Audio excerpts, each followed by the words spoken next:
Hello and welcome to this Apple Regional Training Centre Get Productive with iPad course. My name's Susan. Thanks for joining me today. In this course, we're going to look at some of the features of iPad that you and your students can use to speed up your workflow and generally be more productive. This first slide that we're going to look at now shows you some of the areas that we're going to focus on today, and really the idea of this course is to help you and your students to see how you can manage everyday tasks, go deeper with learning, and it falls into these broad areas that you can see on the screen now. Getting productive is all about being organised, and there are lots of features on your iPad that come as standard that you can make the most of to really help you and your students to get as organised as possible. Now, one of the first features we're going to look at today is the clock. Now, I'm quite sure you're quite familiar with this app, but it does a lot more than just tell the time. So you can see the clock icon on my home screen there, so I'm going to go ahead and press on that. And you can see it's opened up with a few options. Down at the very bottom of the screen, the one that's orange at the moment is timer, because that's the one that we're in. So obviously that does what it says in the tin. It works as a timer, which you can use to set time limits on tasks. Students can use that to help them manage their time. Perhaps you want to use that, and I'm sure you already do use timer features for whole class lessons too.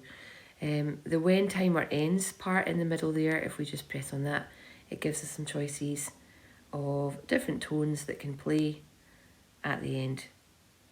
We can also make it stop playing if we want, rather than playing a tone. That's quite useful if you've got lots of children or students all using the same using the timer at the same time, rather than having them all start to play at once. To choose another one of those, we would just pick one. Demo of the sound that it makes, and then we can, in the top right there, we can press set. You can see it's changed to that Stargaze one. To adjust the time in the timer, I'm just moving my finger up and down. It's like a dial, it just goes back and forward, and same for seconds and same for hours. Next to timer, you can see we've got stopwatch. So where a timer would count down, a stopwatch would obviously count up. And this is a little bit more straightforward. There's not any tones to worry about here. We're just going to press start and stop. You can also have laps, as you can see there. It'll give you some split times if you want those. What I did there was I just scrolled across the screen. You can see the little 2 dots just above the word split, and it just gives you a different view. If we press start again, you can see it just gives you a more sort of stopwatch view. And if I want to go back again, I'm just going to scroll this time in the other direction, and it'll take me back to the larger display. So stopwatch obviously for counting up, timer for counting down. You've also got alarms that you can set. So I'll just press this one here. Up in the top right hand corner, if I press on the little plus sign, I'm able to set an alarm. That can be useful if there are particular times of the day. Say you want your students to take a movement break. If you want maybe a particular student to take responsibility for something in the class, and at a certain time, they could set an alarm to remind them to do that. Highlighting the alarms feature to them is really useful. Lots of them probably use the alarms feature already on their smartphones, maybe as an alarm clock for getting up in the morning, or reminders to do homework or that kind of thing. So it's worth highlighting to them that that feature is also available in the iPad. They can use that feature to take on some responsibility for organising their own learning. Next to alarm, we've got world clock. I'm going to just tap on that one to show you. It is. So the world clock feature is really nice, particularly if you're doing a lesson on time. You can see all the different places that are in there as standard. You can actually add other places if you want to onto the timeline. So the top right hand corner there, if I press on the add button, you can scroll down and choose a city if you want to add it to the world clock. You can also use the search bar to search for a city, and if you choose it and select it, you can see it will add it automatically onto the list there and add it onto the map up at the top. Another useful and quick feature of the iPad is to use Siri. So that's the voice assistant that comes as standard on the iPad. You can enable it so that it responds to your voice just by saying, "Hey Siri." I don't have that set up on this iPad, and I just want to show you another way of doing it if you don't have that set up on yours or your students don't.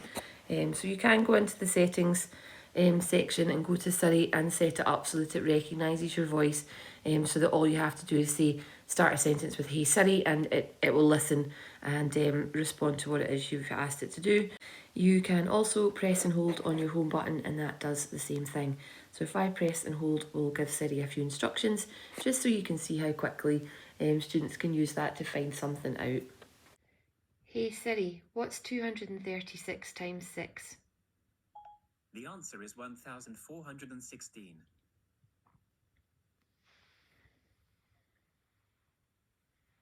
Roll a dice. Rolling. It came up 2. Flip a coin. It's tails. What does accomplished mean? Accomplished means highly trained or skilled in a particular activity. Set a reminder to call Mr. Brown tomorrow at 4. Done. Okay, so you get the idea there. There's lots of possible uses for Siri to enhance productivity. It can be used in many different learning contexts. Siri can help you and your students define a word, perform a calculation, search the web, set a reminder, write a note, give you important historical dates, and lots more. So there's loads of possibility in there for using Siri for something just really quick and simple, or if students just need to know, if they just need to know something quickly, that's a really good option. And it just helps to speed things up for you rather than having to stop and then needing to go and find a calculator or look something up. They're able to just quickly get the information they need and continue. Another really useful feature is Speak Selection. It's another great tool that comes as standard on the iPad and it's brilliant for supporting literacy. It's really useful for students who have specific learning challenges around reading, and you can use it for individuals or groups of students to listen, learn and reflect as the iPad reads aloud to them. So you can use Speak Selection using your Notes app, which if you have joined me on previous video courses, you know is this picture 1, 2, 3, 4 in from the left hand side on the dock here, which sort of it looks like a notepad. So if I press on that one, you can see I've already typed in some text. The quick brown fox jumped over the lazy dog. So that text is already there in the Notes app. And if I press and hold on it for a second, it opens up this menu and you can see the choices. And the last choice I've got there is Speak Sentence. So let's press that. The quick brown fox jumped over the lazy dog. So you can see using Speak Selection, the iPad will read aloud the text that is on the screen and it will highlight each word as it as said. So that's a really useful feature as well. And again, really handy for written instructions. They're able to just highlight them quickly and have the iPad read those instructions aloud. And again, it's saving some time. It's helping them to really access the learning as quickly and as effectively as possible. Okay, we're going to move on now and look at the Numbers app, which is this one here. Now this is in essence a spreadsheet tool, but it is in reality an awful lot more than that. So we're going to go in and have a look at some of the ways that you can use the features that are available in this Numbers app to build really useful and powerful templates that your students can use for learning. So I'm going to click in here and you can see it has opened us up inside this demo template. So we're going to imagine that our students have been considering the consequences of planting a green space in school as part of a science unit. And the teacher has created a numbers template for students to build a portfolio of their research. So we're going to work our way through the different features of this template so that you can see some of the options and some of the functions that you could use with your students within numbers to really help them to be very productive.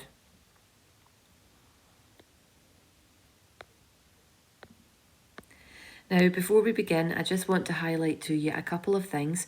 We're not going to spend a lot of time today looking at how to build a template or how to use each of the individual features.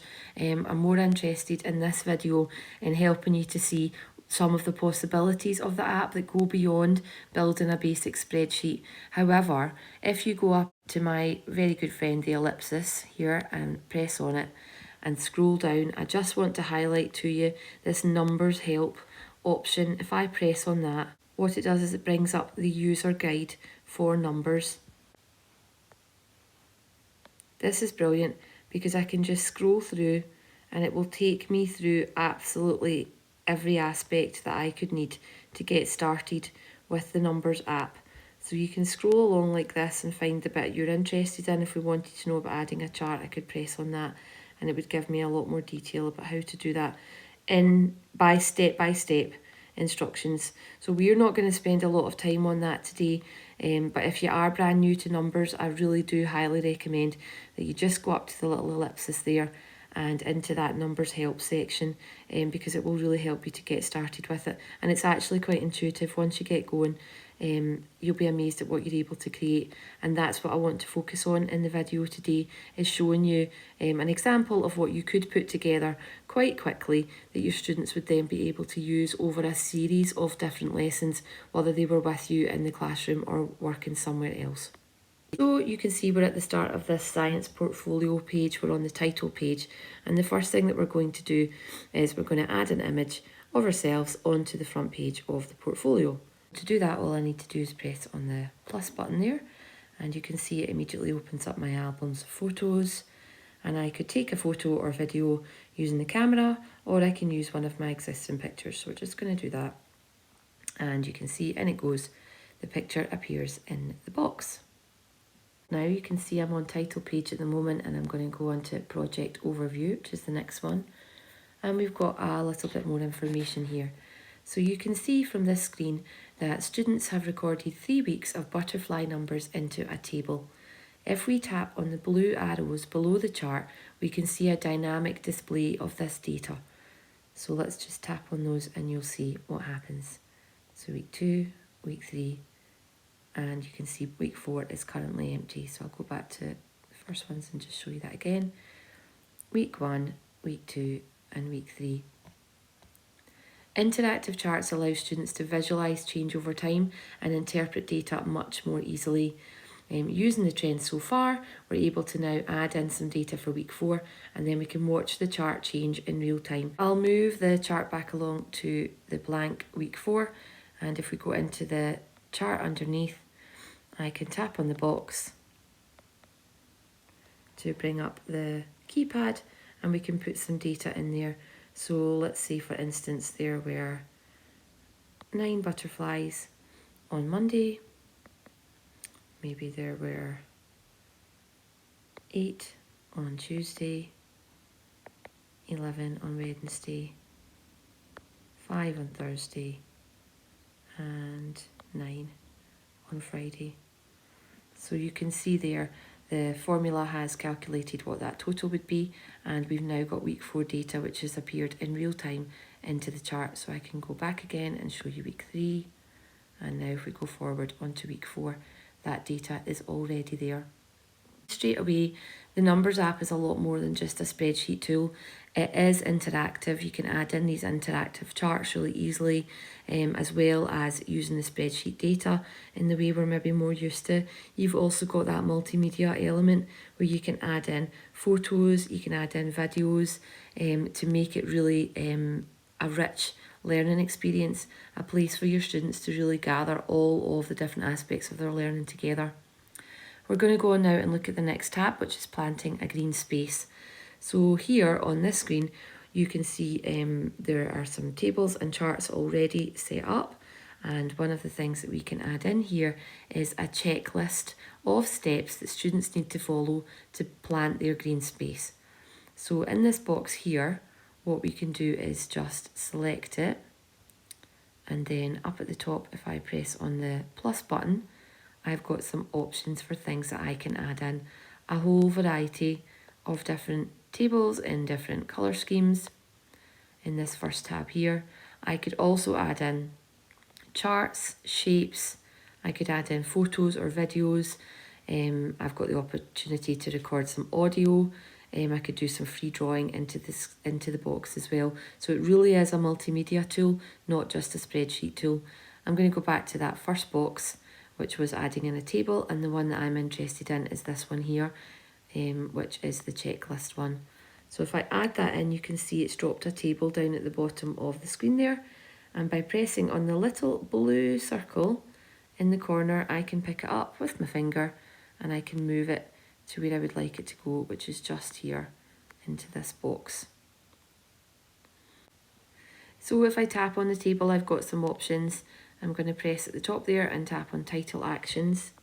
And I'm able to go down at the bottom of the table there. It gives me some options. I can hide the table title because we don't really need that. I can reduce the number of columns very easily just by pressing on the column and pressing delete. And we can take out the columns that we don't need. And that then allows us to stretch across the columns and the table. That then allows us to stretch out the table and make it a little larger. So in my checklist now, I can add in some of the things that I might want my students to work through in order to plant their green space. So we can just tap into the box and it will open up the keypad for us. And we can put some things in there.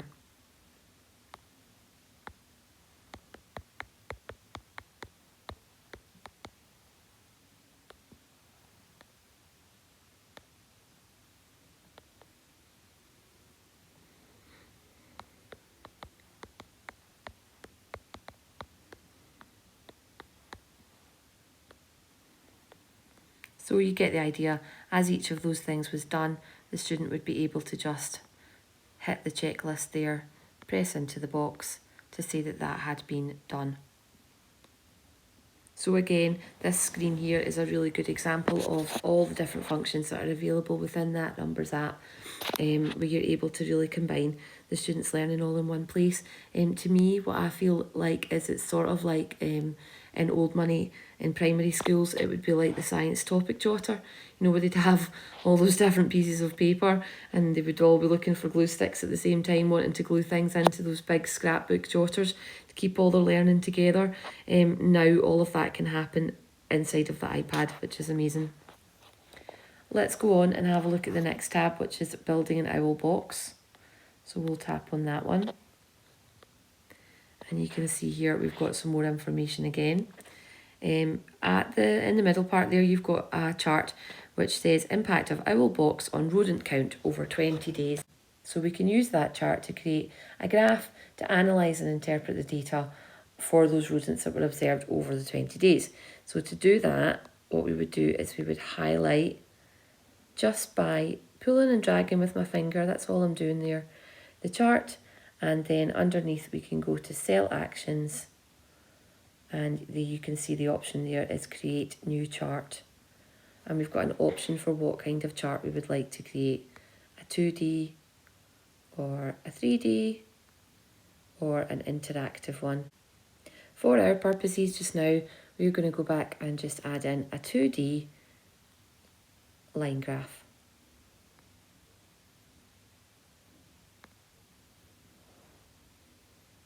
So you can see what it's done is it's dropped the line graph over here, but I don't need to worry about that. All I have to do is just press on the side there and I'm able to move it over to where I want it to go. I'm going to put it into the box, and then once it's there, just using those blue buttons, we can pull it over to get it to be the size that we want it to be, just as simply as that. Finally, we're going to tap over into the results before and after tab, and you can see here we've got a summary of all the different learning that has happened, some free text at the side there as well.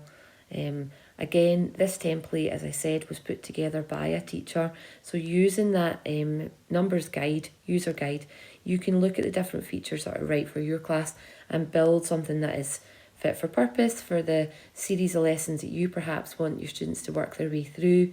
And then once you've created your template, you can just airdrop that over to them so that they have then got it.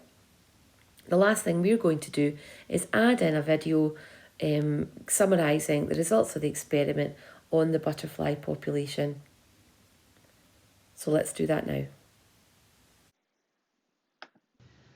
We tracked the number of butterflies coming to our school grounds over 20 days. What we found was the number of butterflies gradually increased, and we think this is because of the green space that we created. We intend to keep tracking the number of butterflies visiting our school grounds and expect to see the trend to continue upwards.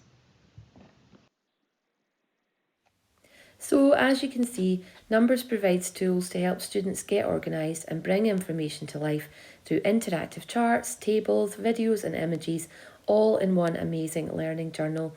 It really is so much more than just a basic spreadsheet tool, and it's a brilliant way for your students to get productive and for you to help them to organise their learning. That brings us to the end of part 1 of this Get Productive with iPad video. I hope you found it useful. Do come back and join me for part 2. We're going to have a look at how you can use Keynote and iMovie to structure and organise learning for your students.